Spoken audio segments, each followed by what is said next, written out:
আসসালামু আলাইকুম। সালোক সংশ্লেষণ অর্থাৎ উদ্ভিদ শারীরতত্ত্ব আমরা আগে ক্লাসে পড়িয়েছি। আজকে খুব অল্প সময়ে সালোক সংশ্লেষণটা আমরা শেষ করে ফেলবো। চলো শুরু করি। ওকে, প্রথমে অবশ্যই সালোক সংশ্লেষণের এই বিক্রিয়াটা জানতে হবে। পৃথিবীর সবচেয়ে বড় রাসায়নিক বিক্রিয়া সালোক সংশ্লেষণ, যেখানে 6 অণু কার্বন ডাইঅক্সাইড লাগে, মনে রাখতে হবে। 12 অণু পানি লাগে, অবশ্যই মনে রাখতে হবে। সাথে সূর্যালোক এবং ক্লোরোফিল, এই চারটা হচ্ছে সালোক সংশ্লেষণের উপাদান। ওকে, এরা বিক্রিয়া করে তৈরি হয় গ্লুকোজ। এটা হচ্ছে গ্লুকোজ, যে গ্লুকোজটাকে আমরা আবার শর্করাও বলি। যদি পরীক্ষায় প্রশ্ন আসে সালোক সংশ্লেষণে কি তৈরি হয়, গ্লুকোজ কিংবা শর্করা কিংবা কার্বোহাইড্রেট। এবং সালোক সংশ্লেষণের প্রধান উৎপন্ন পদার্থ কিন্তু এইটা। কিন্তু যদি বলা হয় সালোক সংশ্লেষণে বাই প্রোডাক্ট কোনটা, বাই প্রোডাক্ট মানে উপজাত হিসেবে কোনটা তৈরি হয়, তাহলে কিন্তু হচ্ছে অক্সিজেন। এখন যেটা খুবই গুরুত্বপূর্ণ, এই অক্সিজেনটা পানিতেও আছে, কার্বন ডাইঅক্সাইডও আছে। তাহলে সালোক সংশ্লেষণে এই যে অক্সিজেনটা তৈরি হলো, এটার উৎস কে? এটার উৎস কি পানি না কার্বন ডাইঅক্সাইড? অবশ্যই এটার উৎস হচ্ছে পানি। তাহলে এটার উৎসকে, উৎস হচ্ছে পানি। এবং সালোক সংশ্লেষণেও কিন্তু 6 অণু পানি তৈরি হচ্ছে। ওকে, এইবার আসো, এই যে ক্লোরোফিল অনেক ধরনের আছে, ক্লোরোফিল এ আছে, বি আছে। যদি বলা হয় সালোক সংশ্লেষণের প্রধান রঞ্জক কোনটা, তাহলে অবশ্যই ক্লোরোফিল এ, যার রং হলদে সবুজ। এটা আমরা প্রথম অধ্যায় অর্থাৎ কোষের গঠনের যে গুচ্ছের ক্লাস নিয়েছি সেখানে আমরা আলোচনা করেছি। আচ্ছা, সাথে যেটা জানতে হবে, তাহলে সালোক সংশ্লেষণের প্রধান অঙ্গ কোনটা? সো একটা উদ্ভিদের পাতার মধ্যে সালোক সংশ্লেষণ হয়, তাহলে অঙ্গের কথা যদি বলে পাতা। একটা উদ্ভিদ আছে যে তার পাতার পরিবর্তে কাণ্ডের সাহায্যে সালোক সংশ্লেষণ করে, সেটা হচ্ছে ফণী মনসা। সেটা কি? ফণী মনসা। আচ্ছা, প্রধান অঙ্গাণু কোনটা? এটা কিন্তু অঙ্গ না, অঙ্গাণু। তাহলে অঙ্গাণু বললে হবে ক্লোরোপ্লাস্ট। আর ক্লোরোপ্লাস্টের যে স্থানে সালোক সংশ্লেষণ হয় সেই স্থানটার নাম হচ্ছে থাইলাকয়েড। থাইলাকয়েড, যে থাইলাকয়েড মিলে মিলে হয় গ্রানাম। অপশনে থাইলাকয়েড না থাকলে আনসার হবে গ্রানাম। বহু বচনে গ্রানা, এক বচনে হচ্ছে গ্রানাম। তাহলে এই হচ্ছে প্রথম কথা। ওকে, এবার আসো, সালোক সংশ্লেষণ প্রক্রিয়াটাকে আমরা দুই ভাগে ভাগ করতে পারি। প্রথমে আলোক পর্যায়, অর্থাৎ প্রথমে কি হয়, সূর্যের আলো যখন আসে তখন পাতার মধ্যে যে সবুজ ক্লোরোফিল, এই ক্লোরোফিল কি করে জানো, সূর্যের এই আলোক শক্তিটাকে সে কনভার্ট করে রাসায়নিক শক্তিতে পরিণত করে। এটাই হচ্ছে আলোক পর্যায়। তাহলে আলোক পর্যায়ে কি হয়, আলোক পর্যায়ে কি হয়, আলোক শক্তিটা রাসায়নিক শক্তি হয়। এই রাসায়নিক শক্তিরই আরেকটা নাম হচ্ছে আত্তীকরণ শক্তি। আত্তীকরণ শক্তি বা অ্যাসিমিলেটরি পাওয়ার। এই আত্তীকরণ শক্তি কি কি আছে? দুইটা, এটিপি ও NADPH2। খুবই ইম্পর্টেন্ট। তার মানে সালোক সংশ্লেষণের আলোক পর্যায়ে কি তৈরি হয়, যদি পরীক্ষায় প্রশ্ন আসে উত্তর হবে এটিপি এবং NADPH2। এখন কথা হচ্ছে, এই যে এটিপি এবং NADPH2 তৈরি হবে, এটিপি কিভাবে তৈরি হবে? এটিপি তৈরি হবে এডিপির সাথে একটা ইনঅর্গানিক ফসফেট যুক্ত হয়ে তৈরি হবে। তো কোনো কিছুর সাথে ফসফেট যোগ করাকে আমরা বলি ফসফোরাইলেশন। যেহেতু এটা আলোর প্রভাবে হয়, ফটোর প্রভাবে হয়, তাহলে এটিপি তৈরির প্রক্রিয়াটাকে আমরা বলবো ফটো ফসফোরাইলেশন। তার মানে আলোক পর্যায়ে কি ঘটছে, আলোক পর্যায়ে ফটো ফসফোরাইলেশন ঘটছে। এবং খুবই মজার বিষয়, যেহেতু আলোক পর্যায়ে ক্লোরোফিল দরকার পড়ছে, আর এই ক্লোরোফিলটা থাকেই হচ্ছে থাইলাকয়েডের মধ্যে। ক্লোরোপ্লাস্টের মেইনলি দুইটা পার্ট, থাইলাকয়েড আর স্ট্রোমা।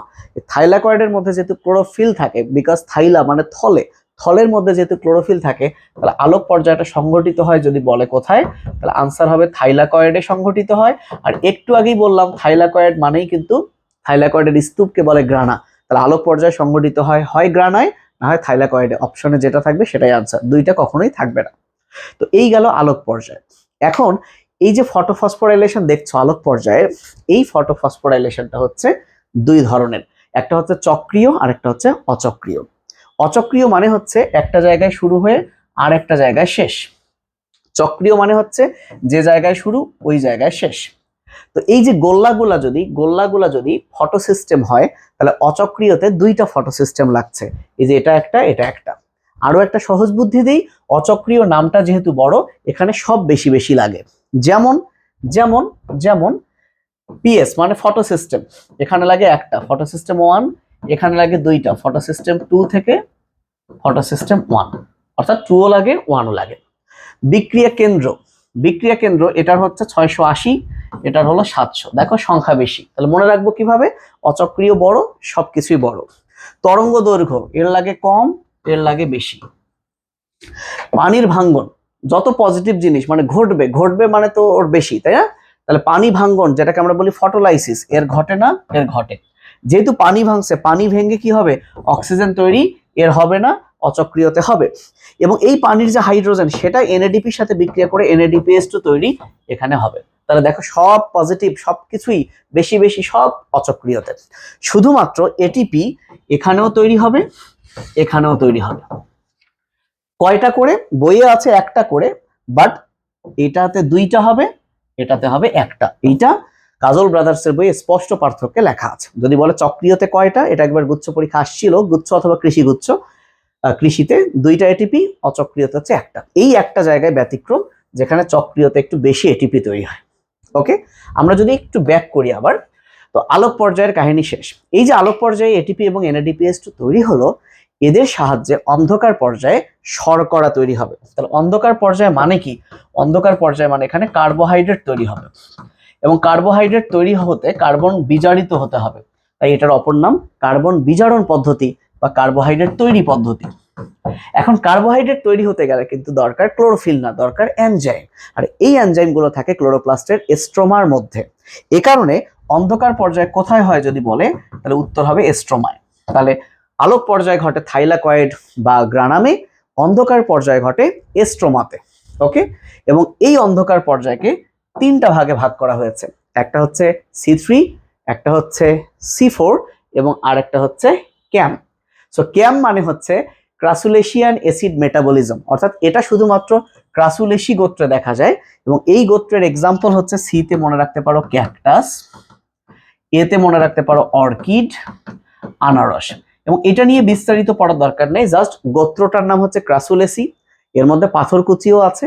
মোটামুটি এর বিক্রিয়াগুলো C4 এর মতো। কার মতো? C4। খুব ভালো করে তোমাদেরকে যেটা পড়তে হবে সেটা হলো C3 বা কেলভিন চক্র এবং C4 বা হ্যাসো স্ল্যাগ। প্রথমে যেটা মাথায় রাখতে হবে সেটা হচ্ছে এরকম, যে C3 বেলায় রুবি পাজি, ঠিক আছে, রুবি 3 পাজি। আর এখানে মনে রাখতে হবে পেপ ওয়া, এটা মুখস্থ করে ফেলতে হবে, পেপ ওয়া। অর্থাৎ মারাত্মক ইম্পর্টেন্ট, কেলভিন চক্রে কার্বন ডাইঅক্সাইডের প্রথম গ্রহীতা হচ্ছে রাইবোলোজ বিসফসফেট, এবং প্রথম স্থায়ী পদার্থ হচ্ছে 3-ফসফোগ্লিসারিক অ্যাসিড। বাট হ্যাসো স্ল্যাগ চক্রের মধ্যে কার্বন ডাইঅক্সাইডের গ্রহীতা হচ্ছে ফসফোইনল পাইরুভিক অ্যাসিড, এবং এর প্রথম স্থায়ী পদার্থ হচ্ছে অক্সালো অ্যাসিটিক অ্যাসিড। এই সেই 3-ফসফোগ্লিসারিক অ্যাসিড যেটা 3 কার্বন বিশিষ্ট হওয়ায় এর নাম C3, আর এই সেই অক্সালো অ্যাসিটিক অ্যাসিড যেটা 4 কার্বন হওয়ায় ওর নাম C4। এবং এই সেই অক্সালো অ্যাসিটিক অ্যাসিড যেখানে 2টা কার্বক্সিলিক অ্যাসিড থাকায় এর অপর নাম হচ্ছে ডাইকার্বক্সিলিক অ্যাসিড চক্র। গত ক্লাসে আমরা দেখেছিলাম ক্রেবস চক্রকে বলা হয় ট্রাইকার্বক্সিলিক চক্র, কারণ সাইট্রিক অ্যাসিডের 3টা কার্বক্সিলিক অ্যাসিড আছে, বাট অক্সালো অ্যাসিটিক অ্যাসিডের 2টা কার্বক্সিলিক মূলক থাকে, এটার নাম ডাইকার্বক্সিলিক অ্যাসিড চক্র। ওকে, এখন আসো কার্বন ডাইঅক্সাইড ফিক্সিং এনজাইম কি। যেহেতু এর মধ্যে আছে রুবি, তাহলে ফিক্সিং এনজাইমের নাম রুবি থেকে রুবিস্কো। আর এর মধ্যে যেহেতু আছে পেপ, তাহলে এর ফিক্সিং এনজাইমের নাম, ফিক্সিং মানে কার্বন ডাইঅক্সাইড ধরে রাখার এনজাইমের নাম পেপ কার্বক্সিলেজ, পেপ কার্বক্সিলেজ। এখন মাথায় রাখবা 3-এর চেয়ে যেহেতু 4 বড়, যত ভালো ভালো বিষয়, বেশি বেশি বিষয় সব 4-এর মধ্যে আছে। যেমন ক্লোরোপ্লাস্ট, এর এক ধরনের ক্লোরোপ্লাস্ট যাকে আমরা বলি মেসোফিল, কিন্তু এর বেলায় মেসোফিলও আছে, বান্ডল শীতও আছে। তার মানে এর 2 ধরনের ক্লোরোপ্লাস্ট, অর্থাৎ একটু বেশি বেশি। এই যে বান্ডল শীত ক্লোরোপ্লাস্টকে ঘিরে মেসোফিল টিস্যুর যে একটা আস্তরণ, এই বিষয়টা কি বলে? ক্রাঞ্চ অ্যানাটমি, যেটা এর নাই এর আছে। তাহলে ক্রাঞ্চ অ্যানাটমি মানেই হচ্ছে বান্ডল শীতকে ঘিরে মেসোফিলের একটা স্তর যেটা ওর আছে। সালোক সংশ্লেষণের হার, তাহলে এটা কম এটা বেশি, কারণ আমি একটু আগে বললাম যে যত ভালো ভালো জিনিস সেটা হচ্ছে C4 এ। তাহলে উচ্চ তাপমাত্রায় কে খাপ খাইয়ে নিতে পারবে? খাপ খাইয়ে নেওয়ার ব্যাপার অনেক তাপমাত্রা, তারপরেও কে খাপ খাইয়ে নিতে পারবে? যে ভালো সে, তাহলে এ পারবে না, এ পারবে। তাহলে কার অপটিমাম তাপমাত্রা কত? তাহলে যেহেতু সে উচ্চ তাপমাত্রায় খাপ খাইয়ে নিতে পারবে না, যেহেতু সে পারবে না, তাহলে এই শীতকালে জন্মাবে, আর এই গ্রীষ্মকালে জন্মাবে বা গ্রীষ্মপ্রধান অঞ্চলে জন্মাবে। তাহলে এর তাপমাত্রা কম ওর বেশি, তাপমাত্রাটা মনে রাখবে 0505। আগে পরে এই যে 1 2 3 4, অর্থাৎ এর 10 থেকে 25 ওর 30 থেকে 3 4, তাই না? 3 4 3 4 1 2 3 4 30 থেকে 45। সাথে মনে রাখবা সালোক সংশ্লেষণের অপটিমাম তাপমাত্রা 22 থেকে 35, শ্বসনের অপটিমাম তাপমাত্রা 20 থেকে 35। ওকে, উদাহরণ একদম মুখস্থ করে ফেলবা। হ্যাসো-স্ল্যাক চক্রের এক্সাম্পল গুলো খুব ভালো করে মুখস্থ করবা, বিশেষ করে ইক্ষু, ভুট্টা আর যত ঘাস আছে। সাথে মিল্লাত কাউন, চীনাবাদাম এইটুকু যদি মনে রাখতে পারো, মিল্লাত কাউন বা ক্রাউন, আচ্ছা মিল্লাত কাউন, চীনাবাদাম, ইক্ষু, ভুট্টা, যত ঘাস, মুথা ঘাস, তারপর কি আছে গিনি ঘাস, মিল্লাত কাউন, চীনাবাদাম, এ বাদে বাদ বাকি যা আসবে সেগুলো হচ্ছে C3 চক্র। তাহলে কার্বন ডাইঅক্সাইডের ঘনত্ব, তো কার্বন ডাইঅক্সাইড হচ্ছে সালোক সংশ্লেষণের বিক্রিয়ক। এটা একটা বিক্রিয়ক, মানে কি কাঁচামাল। তো যেটা ভালো তার অল্প কাঁচামাল লাগবে, অল্প কাঁচামালেই সে গ্লুকোজ বানাবে। তার মানে কার্বন ডাইঅক্সাইডের ঘনত্ব এখানে লাগে 50 পার্টস পার মিলিয়ন, এখানে লাগে মাত্র 0.10 পার্টস পার মিলিয়ন। যেহেতু এটা ভালো তার অল্প লাগে, এই কথাটা মনে রাখবা। এখন আসো কিছু অতিরিক্ত কথা। অতিরিক্ত কথার মধ্যে সালোক সংশ্লেষণের অনুঘটক যদি বলে কোনটা, তাহলে উত্তর হবে পটাশিয়াম। সাথে একটা গুরুত্বপূর্ণ কথা একটু বলে নেই, সালোক সংশ্লেষণে কোন আলোটা বেশি কাজে লাগে। তোমরা এই সিকোয়েন্সটা মনে রাখবা, কবে নীলা। যদি বলে সালোক সংশ্লেষণে একটা আলো বলো যেটা সবচেয়ে বেশি ব্যবহৃত হয়, উত্তর হবে লাল। যদি বলে দুইটা বলো, তাহলে উত্তর হবে লাল নীল। যদি বলে তিনটা বলো, তাহলে লাল নীল বেগুনি। যদি বলে 4টা বলো, লাল নীল বেগুনি কমলা। তার মানে সিরিয়ালটা হচ্ছে যে কবে নীলা, সবচেয়ে বেশি লাল, দুইটা বললেই দুইটা, তিনটা বললেই তিনটা, 4টা বললেই 4টা, 7টা আলোর মধ্যে। আচ্ছা, ল অফ মিনিমাম সূত্র দিয়েছে লিবিক, এবং এই সূত্রের উপর ভর করে Blackman law of limiting factor দিয়েছে, জেনে রাখা ভালো। এবং সালোক সংশ্লেষণকে যে দুই ভাগে ভাগ হয়, সালোক সংশ্লেষণ যে দুই ভাগে ভাগ হয়, এই যে আলোক পর্যায় আর অন্ধকার পর্যায়, এই ভাগটাও করছে ব্ল্যাকম্যান। কত সালে? বঙ্গভঙ্গ যখন হয়েছে। তাহলে যে সালে বাংলা দুই ভাগে ভাগ হয়েছে, বা পৃথিবীর সবচেয়ে বড় বিক্রিয়াটাও দুই ভাগে ভাগ হয়ে গেছে 1905 সালে, ব্ল্যাকম্যান এই কাজটা করেছে। ওকে ভাইয়া, এইবার আসো পিকিউ মানে ফটোসিনথেটিক কোশেন বা সালোক সংশ্লেষণের হার। সো সালোক সংশ্লেষণের হার মানে ত্যাগ বাই গ্রহণ। ত্যাগ বাই গ্রহণ মানে অক্সিজেন বাই কার্বন ডাইঅক্সাইড। আমরা সবাই জানি 6টা অক্সিজেন ত্যাগ হয়, 6টা গ্রহণ হয়, 6/6 1। তাহলে পিকিউ হচ্ছে অলওয়েজ 1। ট্রান্সলোকেটেড সুগার কি?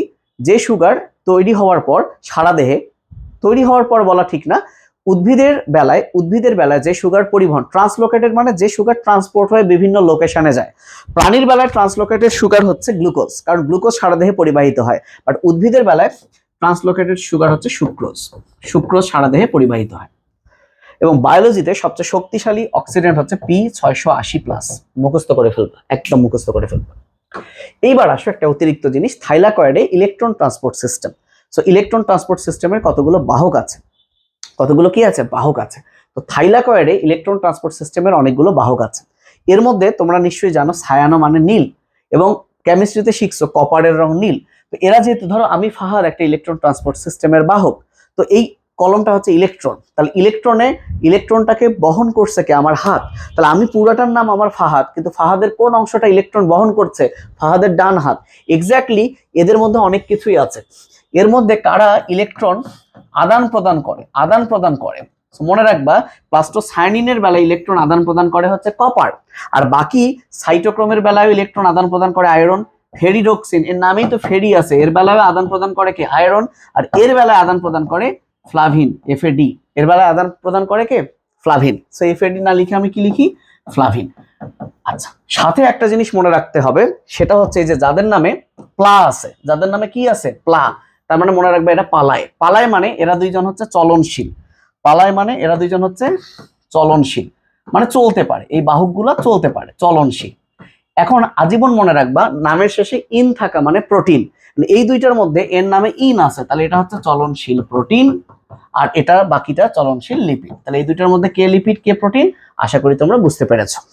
এবার যেহেতু এটা প্রোটিন, এটা থাকে কোথায়? প্রকোষ্ঠে। এত কিছু আসবে না। এখন দেখো ফেরিডক্সিন, ফেরি মানে আয়রন। তাহলে যদি কখনো পরীক্ষায় প্রশ্ন আসে কোনটি আয়রন সালফার প্রোটিন, তাহলে মনে রাখবা, যদি বলে কোনটি আয়রন সালফার প্রোটিন, তাহলে ফেরি আয়রন দিয়ে যেটা শুরু, সেটাই হলো আয়রন সালফার প্রোটিন। আর এটা হচ্ছে রূপান্তরিত ক্লোরোফিল এ অণু, রূপান্তরিত ক্লোরোফিল এ অণু, রূপান্তরিত ক্লোরোফিল এ অণু। এই হচ্ছে ভাইয়া সালোক সংশ্লেষণ নিয়ে পড়াশোনা। আই হোপ ইনশাল্লাহ তোমরা কমন পাও এবং তোমরা তোমাদের ডিজায়ারটা পূরণ করো। সবাই আমার জন্য দোয়া করো, ভিডিওটা ভালো লাগলে অবশ্যই শেয়ার করো, সাবস্ক্রাইব না করা থাকলে করে রাখো। এবং এই তো আর দোয়া করা ছাড়া এখন আর কোনো উপায় নাই। আমি জানি না আর কিছু করতে পারবো কিনা, তারপরেও তোমরা অবশ্যই তোমাদের মতামত জানাইও। আমি যদি একটু উপকার করতে পারি আমার জন্য দোয়া রাখো। ভালো থেকো, আসসালামু আলাইকুম।